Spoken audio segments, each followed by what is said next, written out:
Hello students, today's topic is evidences for evolution. Evidences for evolution. इसमें हम evolution के जो एविडेंसेस हमें मिले हैं वो हम स्टडी करेंगे. उसमें फर्स्ट है पैलियोंटोलॉजिकल एविडेंस. पैलियोंटोलॉजिकल एविडेंस में फर्स्ट है palaeontological evidence. Sorry,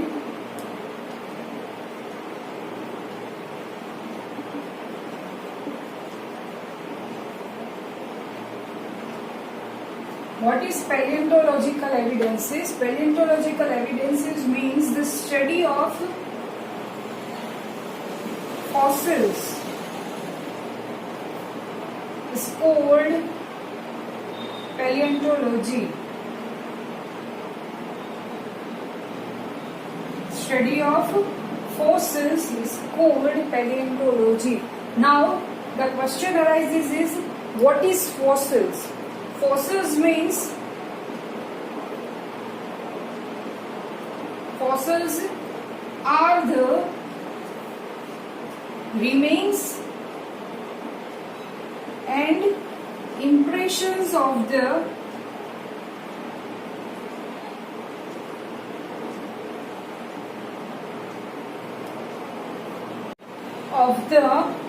past organisms preserved in the sedimentary rocks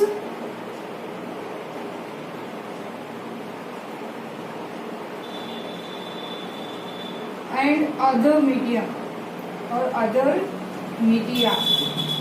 ठीक है, फॉसिल्स किसको बोलेंगे? The remains and impressions of the past organisms, या उसकी बॉडी या उसके स्केलेटन, ठीक है, और अदर पार्ट्स लाइक नेल्स है, स्केल्स है, ठीक है, ऐसे पार्ट्स और इम्प्रेशंस, और या फिर उसकी इम्प्रेशंस है, ठीक है, ऑफ द पास्ट ऑर्गेनिजम्स, जो पुराने टाइम पे एशियंट एनिमल्स जो माना जाता है, ठीक है, preserved in the sedimentary rocks and other media. ठीक है, जब सेडिमेंटेशन होता होगा, ठीक है, या दूसरे ऐसे मीडियम में जो रॉक्स है, अदर मीडिया है, इसमें उसका प्रिजर्वेशन, उस टाइम पे उसकी डेथ हो गई और उसमें वो सेडिमेंट प्रिजर्व हो गए हैं, ठीक है, तो वो पार्ट्स वो अभी हमें मिलते हैं, तो उसको क्या बोलेंगे हम? फॉसिल्स. ठीक है, so the fossils are the remains and impressions of the past organisms preserved in the sedimentary rocks and other media. ठीक है, ऐसा नहीं है कि वो सेडिमेंट्री रॉक्स में से ही मिलते हैं, उसके अदर मीडियम्स भी होते हैं, लाइक वाटर है, ठीक है, मड है, तो ऐसे ऐसे पार्ट्स है, उसमें से भी उसके फॉसिल्स जो है एनिमल्स के या बर्ड्स के, इंसेक्ट्स के, ऐसे सभी के क्या बोलते हैं, पार्ट्स मिलते हैं, तो उसको क्या बोलेंगे? फॉसिल्स. ठीक है, और वो फॉसिल्स का जो स्टडी होता है उसको क्या बोलेंगे हम? Palaeontology. Okay, and different aged rock sedimentation. ठीक है, जब जब सेडिमेंटेशन डिफरेंट टाइम पे हुआ होगा, उस टाइम पे अगर वहाँ पे फॉसिल्स या कोई एनिमल्स की या बर्ड्स की डेथ हो गई है और वो हमें टाइम टू टाइम मिलते हैं, तो वो उस टाइम के, वो एरा के या वो टाइम पीरियड के एनिमल्स जो है वो होते हैं, वो भी हमें पता चलता है. ठीक है, और वो पैलियोंटोलॉजिकल स्टडी के हिसाब से पता चलता है कि वो किस टाइम के थे, ठीक है, कितने पुराने हैं. Okay, and variety of different fossils observed from the modern animals to the modern organisms to the ancient और एक्सटिंक्ट एनिमल्स ऑब्जर्व. ठीक है, एक्सटिंक्ट एनिमल्स भी ऑब्जर्व हुए हैं, लाइक डायनासोर. ठीक है, तो किस तरह से पता चलता है? By studying the different sedimentation layers. Sedimentary rocks जो होते हैं उसके अलग अलग लेयर्स, ठीक है, जैसे जैसे नीचे जाते जाएंगे हम सॉइल में, वैसे वैसे वो कितना पुराना है, वो कब एक्सटिंक्ट हुआ है, ठीक है, वो हमें पता चल जाता है. और उसमें एक उसका एग्जाम्पल भी दिया हुआ है डायनासोर, कि वो डायनासोर जो है वो कितने पुराने हैं, वो किसके ऊपर से हमें पता चलता है? ये पैलियोंटोलॉजिकल. ठीक है, उसके एविडेंस से ऊपर से, उसकी स्टडी के ऊपर से हमें पता चलता है। ओके, तो ये था पैलियोंटोलॉजिकल एविडेंस, वो हमें फॉसिल्स के स्टडी के ऊपर से हमें पता चलता है। ओके, नाउ हम देखते हैं कंपैरेटिव एंड मॉर्फोलॉजिकल स्टडी के हिसाब से हमें कौन कौन से एनिमल्स जो है उसके एविडेंसेस कौन कौन से वो हमें पता चलता है। Let's see the morphology and anatomical structural evidence.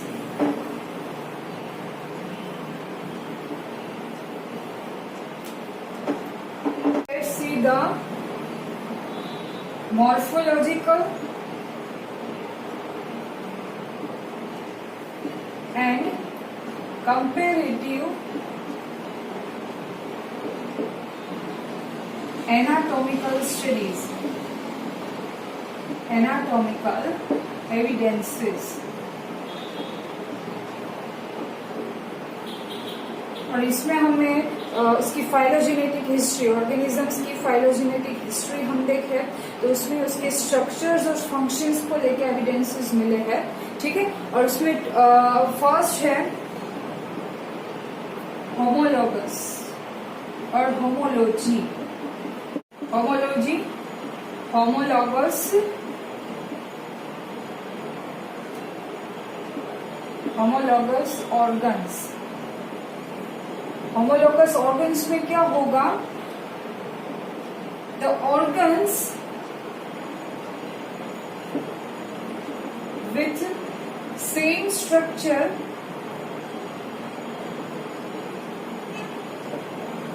same structural designs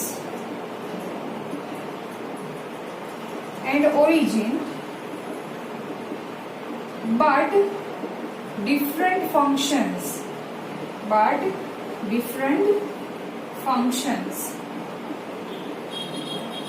called homologous organs,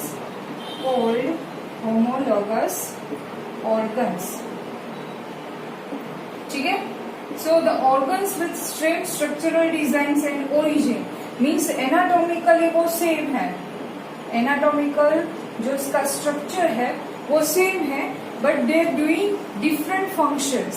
उसको क्या बोलेंगे? Homologous organs. और उसके एग्जांपल में देखते हैं हम forelimbs of whales, bats, cheetah and humans. ठीक है, ये सभी के हम फोर लिम्स देखने जाए तो उसमें सभी में humerus, radius, ulna, carpals, metacarpals and phalanges, ये सभी उसमें प्रेजेंट है। ठीक है, ह्यूमंस में के फोर लिम्स में जो एनाटॉमिकल स्ट्रक्चर देखा जाता है वो ये सभी में भी देखा जाता है। ठीक है, so due to the different functions some structures are different. ठीक है, और ये सभी के हैबिटेट के हिसाब से वो जो फंक्शन करते हैं उसके हिसाब से उसमें एक्सटर्नली डिफरेंट स्ट्रक्चर देखा जाता है। ठीक है, सो उसको क्या बोलेंगे हम? Homologous organs. और ये जो डिफरेंट फंक्शंस होते हैं उसकी वजह से उसको क्या बोला जाता है? Divergent evolution. ठीक है, उसको क्या बोला जाता है? इसको होमोलॉगस ऑर्गन्स जो होते हैं वो क्या करते हैं? Divergent evolution due to the different function. ठीक है, उसकी हैबिटेट के हिसाब से, उसके डिफरेंट स्ट्रक्चर के हिसाब से उसको क्या बोलते हैं? Divergent evolution. ठीक है, एंड डाइवर्जेंट इवोल्यूशन और होमोलॉजी स्टडी जो है वो क्या करता है? कहते this all organisms shows the same ancestry उसकी देखने जाए तो क्या होती है? सभी की सेम है। और इसके दूसरे एग्जांपल्स भी हम देखने जाए तो heart and brains of the vertebrates. ठीक है, वर्टिब्रेट्स जो एनिमल्स जो है उसके हार्ट्स और ब्रेन्स जो है उसमें भी हमें होमोलॉजी देखने को मिलेगी। और प्लांट्स में भी हम देखने जाए तो उसमें जो थोन्स होते हैं और टेंड्रिल्स होते हैं, ठीक है, वो होमोलॉजी के क्या है? एग्जाम्पल्स है जो बोगनवेलिया और कुकुरबिटा में देखा जाता है। ठीक है, बोगनवेलिया में जो थॉर्न्स है और कुकुरबिटा की जो टेंड्रिल्स है वो होमोलॉजी शो करती है। ओके, तो यह था होमोलॉगस ऑर्गन्स। अभी हम देखते हैं एनालॉगस ऑर्गन्स।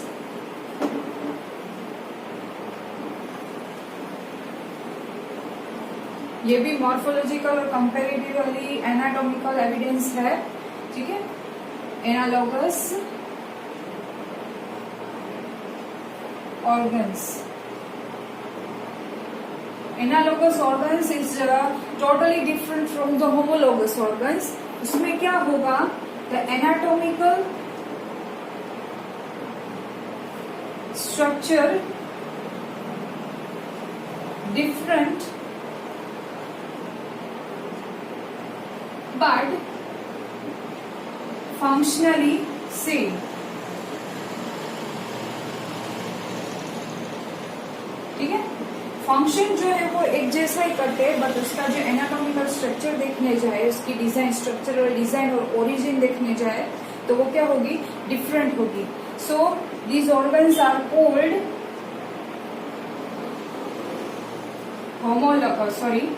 Analogous organs.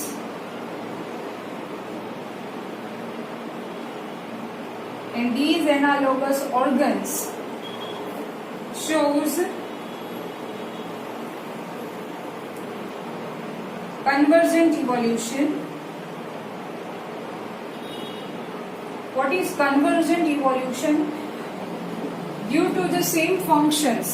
ठीक है, एक जैसा फंक्शन करते हैं एनिमल्स और ऑर्गेनिजम्स, तो जो उसका स्ट्रक्चर है वो उस तरह से इवॉल्व होता जाता है. सेम डिफरेंट स्ट्रक्चर है बट फंक्शन के हिसाब से वो इवॉल्व होता जाएगा. ठीक है, सो वो एक जैसा दिखने लगेगा. और उसके एग्जाम्पल में हम देखेंगे wings of butterfly and birds.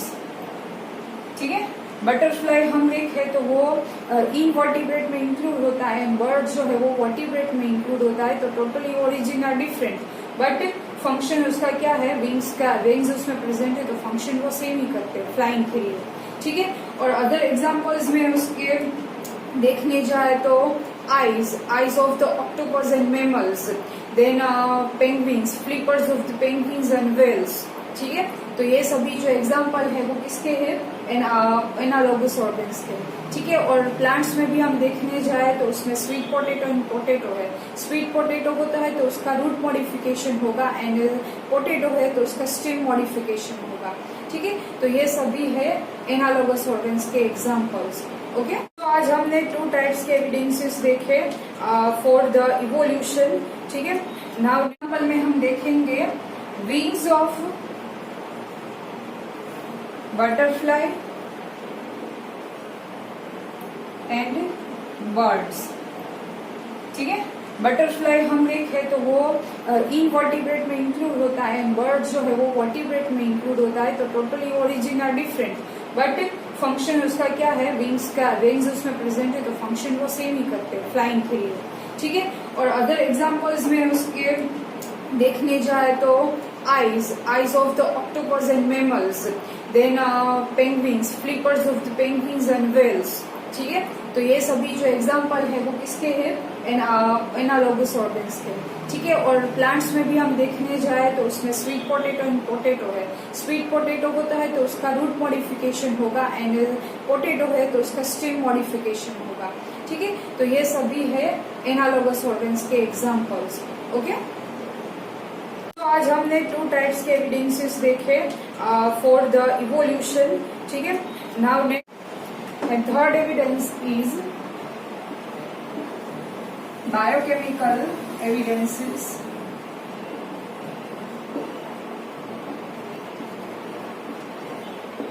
Biochemical evidences में क्या है, the similarities between protein and genes which performing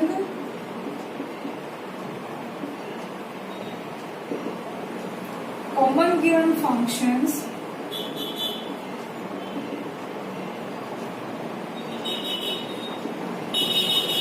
among diverse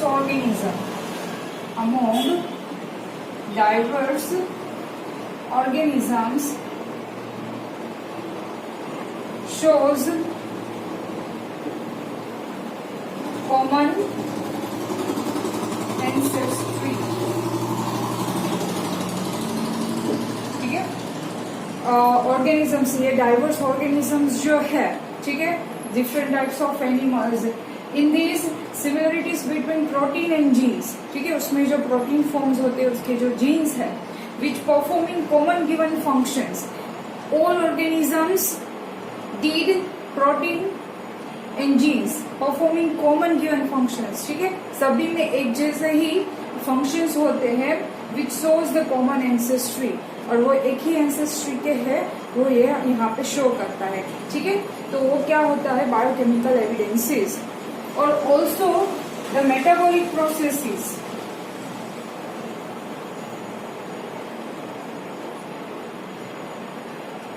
metabolic processes also shows same material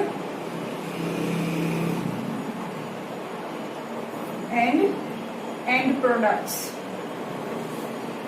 metabolic process किस चीज के थ्रू, जो ऑर्गेनिजम्स में जो प्रोडक्ट्स फॉर्म होती है, जो मटेरियल्स फॉर्म होता है, वो भी कॉमन एंसेस्ट्री का एविडेंस शो करता है, ठीक है। तो ये हमारे 3 टाइप्स के एविडेंसेस है। फर्स्ट वन हमने देखा पेलेंटोलॉजिकल एविडेंसेस, जो फॉसिल्स के थ्रू हमें एविडेंस मिला वो।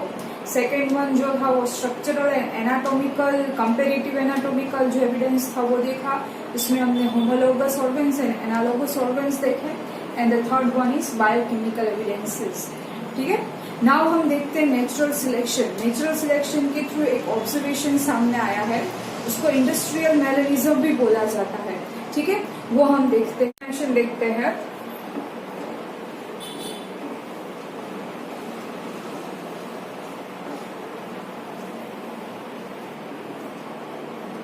First, what is natural selection.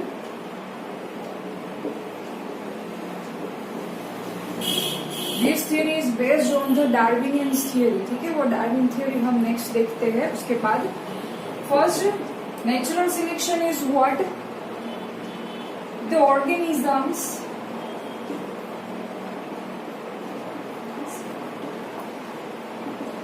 which are better fit in nature, fit in an environment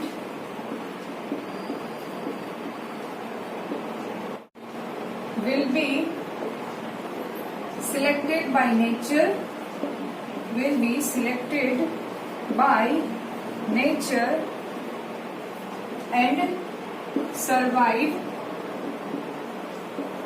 more, ठीक है। This theory is based on the survival for the fittest। Survival for the fittest का मतलब क्या होता है कि जैसे जैसे इवोल्यूशन में यही है, survival for the fittest means कि जैसे जैसे आगे हम जाते जाएंगे वैसे वैसे एनवायरनमेंट में चेंजेस आते जाएंगे, ठीक है। तो वो उसके अकॉर्डिंग में हमें अपने बॉडी में चेंजेस लाने हैं। अगर हम चेंजेस लाएंगे तो ही हम उसमें सर्वाइव कर सकते हैं, ठीक है। सो इसी में नेचुरल सिलेक्शन बेस्ड है। Organisms which are better fit in organism, जैसे एनवायरमेंट चेंज हुआ और वहाँ के एटमोस्फियर में चेंजेस आया, ठीक है, तो वहाँ के ऑर्गेनिजम्स जो है उसमें फिट रहने के लिए, उसमें सर्वाइव करने के लिए अगर वो चेंजेस उसकी बॉडी में करते हैं, ठीक है, तो वो नेचर के सिलेक्टेड होते हैं, वो नेचर उसको एक्सेप्ट करता है, ठीक है, नेचर के हिसाब से, एंड सर्वाइव मोर, और वो ज्यादा सर्वाइव कर सकते हैं उसमें, ठीक है। सो उसका एग्जाम्पल यहाँ पे दिया हुआ है इन इंग्लैंड में ये देखा गया था कलेक्शन, ठीक है, इन 1850s में बिफोर इंडस्ट्रियलाइजेशन, ठीक है, वहां पे जब इंडस्ट्रियलाइजेशन नहीं था तब वहां पे white winged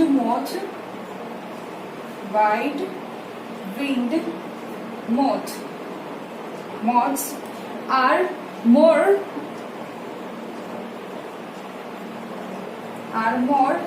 than the dark winged moth,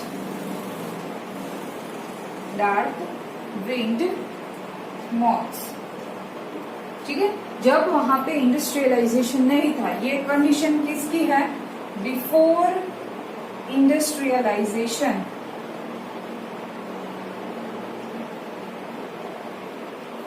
ठीक है, वहां पे व्हाइट विंग मॉथ्स जो है वो ज्यादा थे according to dark wing moths. ठीक है, उसके कंपैरिजन में। नाउ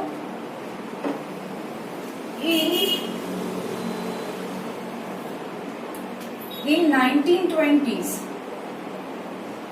आफ्टर इंडस्ट्रियलाइजेशन, ठीक है, 1920s में वहां पे इंडस्ट्रियलाइजेशन आ गया। After industrialization dark wing moths are more than white winged moth, ठीक है। After industrialization dark wing moths की जो नंबर ऑफ स्पीसीज थी वो वहां पे ज्यादा हो गई compare to this white wing. ऐसा क्यों हुआ ऐसा? बिकॉज जो वहां पे ट्रीज थे, ठीक है, वहां की जो ट्रीज थे उसकी ट्रंक जो थी, ठीक है, आफ्टर इंडस्ट्रियलाइजेशन उसके जो trees trunk is become darker, वो क्या होती गई, डार्क होती गई। और वहां की उसकी लाइकेंस थी, उसके ऊपर जो व्हाइट लाइकेंस थी, ठीक है, वो डार्क हो गई because of the dust particles and shoot particles. ठीक है, इंडस्ट्रियलाइजेशन की वजह से वहां पे डस्ट और कार्बन पार्टिकल्स जो ज्यादा हो गए थे और जो ट्रीज ट्रंक के ऊपर व्हाइट लाइकेंस थी वो क्या होती गई, डार्क होती गई। ठीक है, तो इसीलिए जो ये व्हाइट विंग्ड मॉथ पहले सरवाइव करते थे वहां पे, बिकॉज प्रीडेटर उसको व्हाइट लाइकेंस की वजह से नहीं पहचान सकते थे।